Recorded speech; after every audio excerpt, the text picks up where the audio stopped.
В эфире телеканала «Юрган», «Крик», «Криминал и комментарии». В студии Эдуард Бушуев.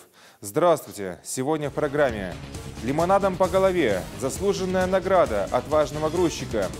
Неравные соперники. Аварийное дежурство столичного мусоровоза. Несчастные студенты. Наглая выходка в скандальном баре. Министр внутренних дел Коми Анатолий Жуковский лично поблагодарил сыктывкарца, который в одиночку задержал вооруженного преступника. В конце февраля налетчик ворвался в один из продуктовых магазинов города и, угрожая пистолетом, потребовал у продавцов выручку. Грузчик торговой точки не побоялся вступить в схватку. Со смельчаком встретился Антон Булаев. Не раздумывая, значит, и не задумываясь ни о последствиях, ни о чем, в общем-то, взяли на себя вот такую ответственность. Поэтому спасибо вам за ваше мужество. Вот. И за геройский поступок я прямо скажу. Министр внутренних дел Анатолий Жуковский вручил Евгению благодарственное письмо и навигатор. Сказала спасибо народному герою и председатель общественного совета регионального МВД Валентина Жиделева. Спасибо за то, что вы действительно не побоялись. Сыктывкарец Евгений просил не афишировать его личные данные при службе МВД, которая снимала награждение. Просил не показывать лицо и нашу съемочную группу. Парень опасается не только за свою безопасность, но и своей семьи. Он до сих пор не считает себя героем. Говорит, на его месте каждый поступил бы так же. Евгений, конечно, скромничает. Далеко не всякий отважился бы на открытую схватку с вооруженным преступником. Вечером 18 марта в продуктовый магазин по Октябрьскому проспекту зашел мужчина. Покупатель сразу привлек внимание продавцов. Он явно изучал систему безопасности, наличие видеокамер и охранников. Одна из работниц предложила ему помощь в выборе товара. Посетитель резко подскочил к стойке, достал из-за пазухи пистолет и, угрожая им, потребовал деньги из кассы и товар, но не успел ничего получить. На крики женщин прибежал грузчик и тут же направился в сторону налетчика. Этот человек стоял передо мной и направил на меня оружие со словами «убью». В это время я пригнулся и взял в руки полторашки и замахнулся на него. Этот человек отошел чуть назад. В это время я схватил его за руку, в которой руке находился пистолет, и повалил его на пол. Шокированный продавец нажал на тревожную кнопку. Пока полицейские добирались до места ЧП, злоумышленник отчаянно пытался вырваться из крепких объятий грузчика и требовал, чтобы тот его отпустил. Молодой человек продолжал его удерживать. Прибывшая оперативно-следственная группа изъяла у него пистолет. Оказалось, это всего лишь муляж. Подозреваемого доставили в дежурную часть столичной полиции. Злоумышленник, житель Сыктывкара, ранее судимый, нигде не работающий, 86-го года рождения, вину в совершении преступления признал. В настоящее время он арестован. Следствие по уголовному делу продолжается. Задержанный заявил, на преступление его толкнуло тяжелое материальное положение. После освобождения из колонии, где молодой человек отбывал срок за грабеж, он 2 года не мог нигде трудоустроиться. Вот и решил заработать известным ему способом. Если вина фигуранта подтвердится в суде, его опять отправят за колючую проволоку. Ему грозит до 10 лет лишения свободы со штрафом до 1 миллиона рублей.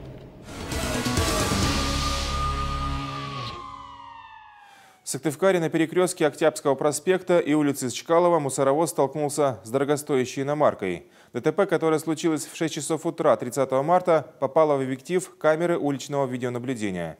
МАЗ выехал на главную дорогу и поворачивал налево в сторону кольца. В этот момент в него на полном ходу врезался «Мерседес».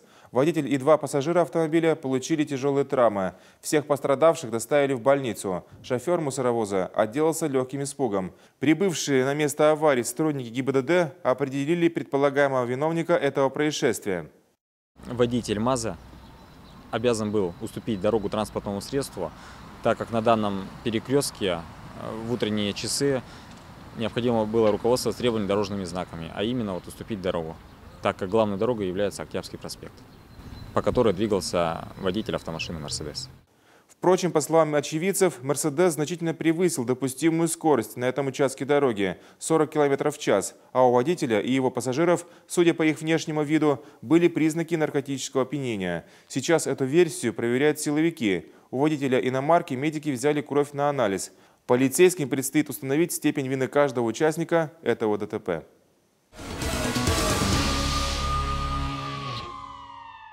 Вчера вечером в Эженском районе Сыктывкара высадился необычный полицейский десант. 2 десятка руководителей подразделений по делам несовершеннолетних со всей республики проверили неблагополучные семьи и места массового скопления подростков. Выяснили, как живется учащимся местных профучилищ и предупредили продавцов магазинов о суровых последствиях продажи алкоголя детям. Евгений Ракин подробнее. Здравствуй, Никита. Здравствуйте. Как у тебя дела? Нормально. В школу ходишь? Да. Не прогуливаешь? А в неурочное время в чем дело? Гуляю. Житель Эжвы, 13-летний Никита, в семье единственный ребенок, растет без отца. Мать, как может, заботиться о сыне. Однако в прошлом году у подростка начались проблемы с поведением. Состоит с октября 2014 года за совершение административного правонарушения. Что натворил? Употребление спиртных напитков. В настоящее время ведется работа с ним, то есть больше после этого замечено не было. А эта многодетная жительница Эжвы одна воспитывает 4 детей. Год назад единственный сын попал в больницу с токсическим отравлением парами бензина. Мальчика еле спасли, а семью взяли на заметку. Оказалось, безработная мать частенько прикладывалась к бутылке. Сейчас, после многочисленных визитов и бесед, женщина, кажется, на пути к исправлению. Вы на работу устроились? Да. Куда? Живу. Живу? Как работаете? По сменам или Нет. 8 до 4. Пока полицейские беседовали с многодетной мамой, по рации сообщили: задержан подросток со спиртным, который ему продали в магазине. Наша съемочная группа отправилась в торговую точку.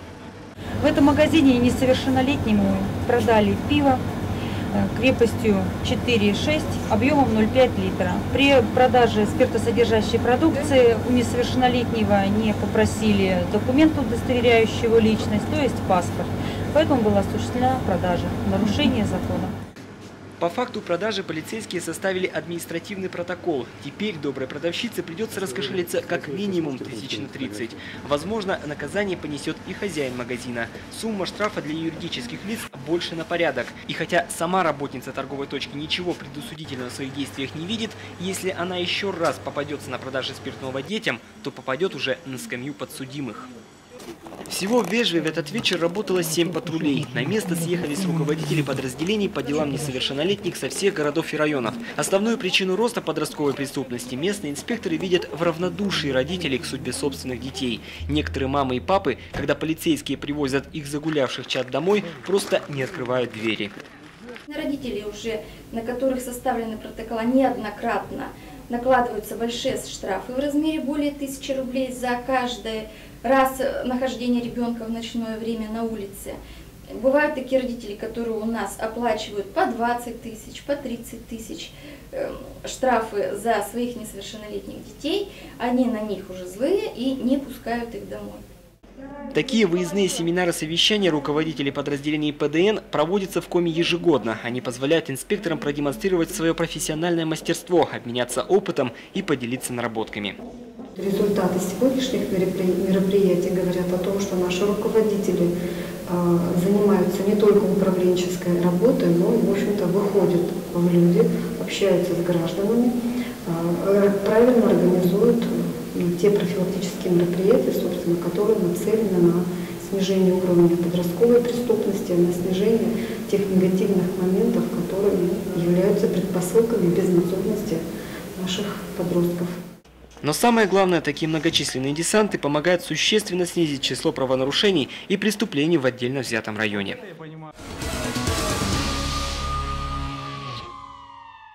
Сотрудники Сыктывкарского уголовного розыска устанавливают местонахождение Петроченковой Зои Леонидовны, 1949 года рождения.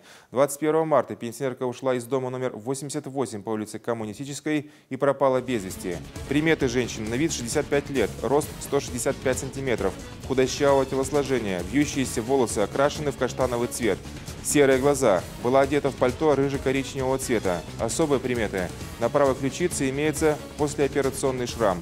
Злоупотребляет спиртными напитками, может находиться в компании бездомных в районе ЖД вокзала. Всех, кому что-либо известно о местонахождении Зои Петроченковой, стражи порядка просят позвонить по указанным телефонам.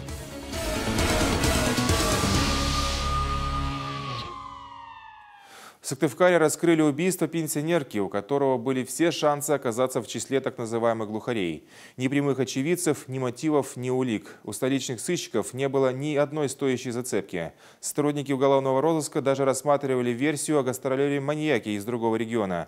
Впрочем, все в конечном итоге оказалось гораздо прозаичней. Репортаж Максима Васильева.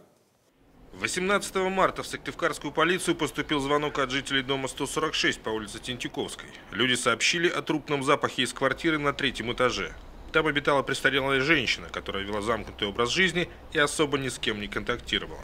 Участковый разыскал ее родственников, вскрыли дверь. В комнате на диване обнаружили пенсионерку с колотыми ранениями груди и шеи. Силовики тщательно осмотрели помещение с довольно скромной обстановкой. Сундук я не смотрел, сундук вообще не открывал.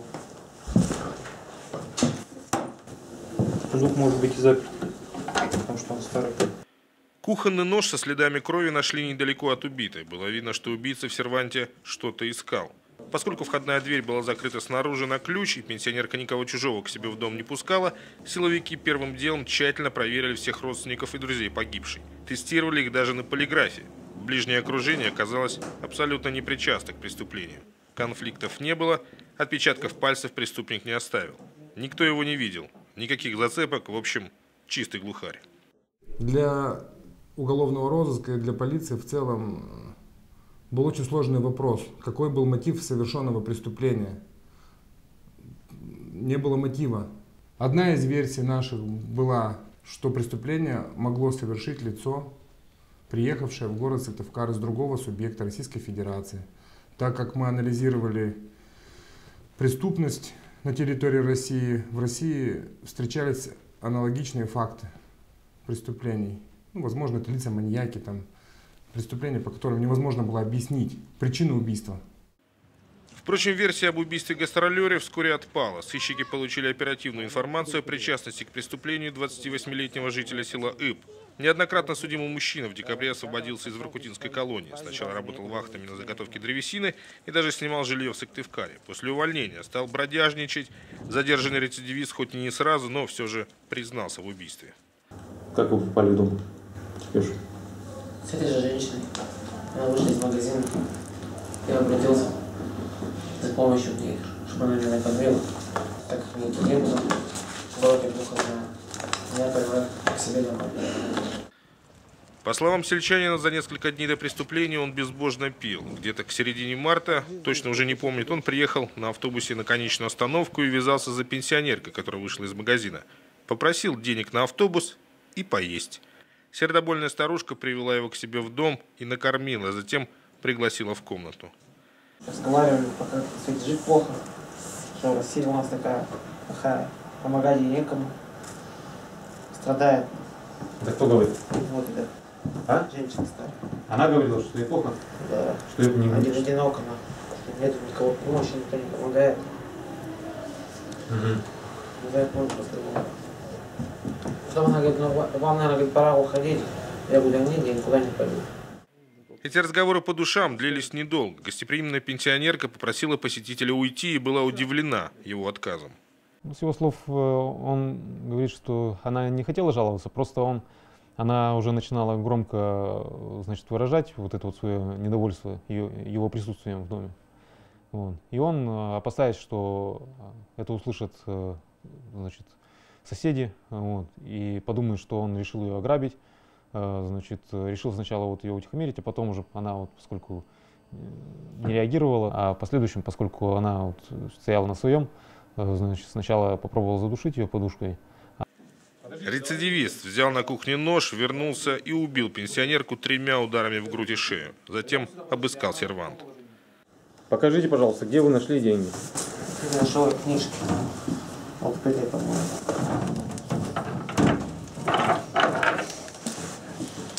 Вот так листал. Деньги там нашли? Деньги нашел в этой книжке. А с книжкой что, потом обратно положили? Да, обратно все положили. Сколько денег нашли? 34 тысячи. Какими купюрами? 4 красных и 5 тысячных. И 12 штук зеленых, тысячных. К моменту задержания похищенные деньги уже были полностью пропиты. К слову, фигурант мог найти и забрать еще 30 тысяч рублей, которые хранились в бельевом шкафу, но, видимо, сильно спешил. Сейчас мужчина арестован, впереди у него вполне конкретные тюремные перспективы.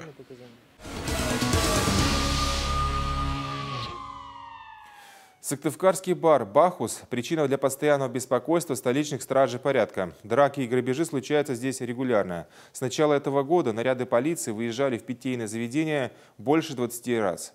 Очередное криминальное происшествие в ночном клубе. В репортаже Наталья Литкевич. В ночь на 31 марта два студента одного из столичных вузов отдыхали в ночном клубе «Бахус». Около 4 часов утра парни решили покинуть увеселительное заведение, но спокойно уйти им не удалось. В фойе они столкнулись с группой молодых людей. К ним, в общем, словесной перепалки стали приставать лица кавказской национальности, то есть группа людей, состоящая из 4-5 человек.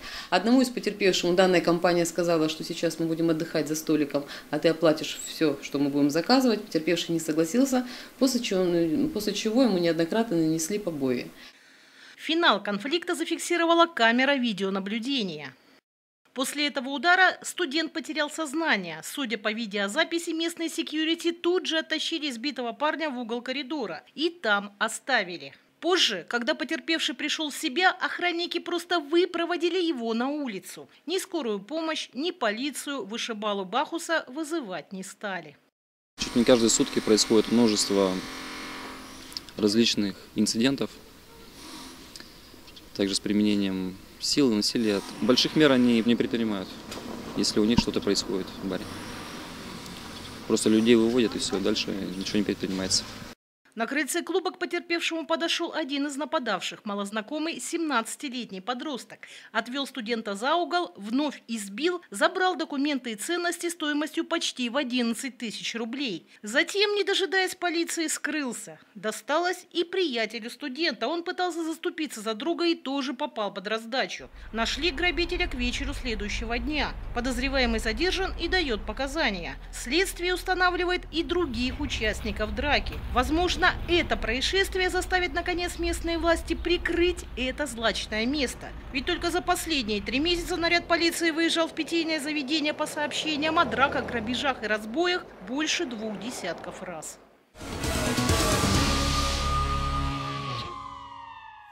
Необычный способ мести придумал сыктывкарский пенсионер, которого бросила молодая любовница. В конце февраля он позвонил в полицию и заявил, что девушка, с которой он проживал последние полгода, неожиданно съехала и прихватила его сотовый телефон с зарядным устройством.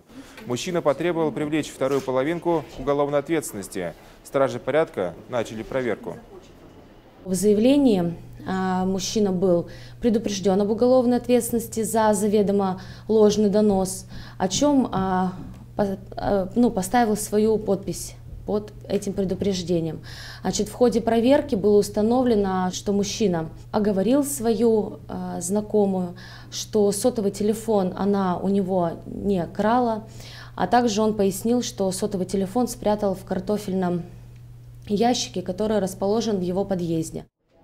С девушки сняли все подозрения по факту хищения чужого имущества. В отношении бывшего сожителя стражи порядка возбудили уголовное дело за заведомо ложный донос. Теперь ему грозит лишение свободы сроком до 2 лет. Кроме того, силовики подсчитывают сумму, затраченную полицией на установление истины по выдуманному преступлению. Этот ущерб придется возместить ревнимому пенсионеру.